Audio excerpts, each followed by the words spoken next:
আমার শত শত কোটি টাকার বিজনেস দেখতে গিয়ে আমার সাথে এরকম ঘটবে আমি তো ভাবতেও পারিনি।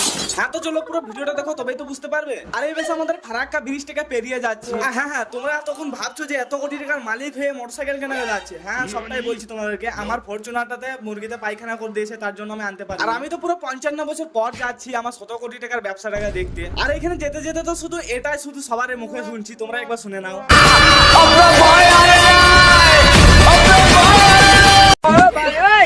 এইদিকে আমি পুরো কোটি কোটি টাকার মালিক হয়েও ভেতর দিকে পুরো ছেঁড়া ফেটা, গাইস কি করবো।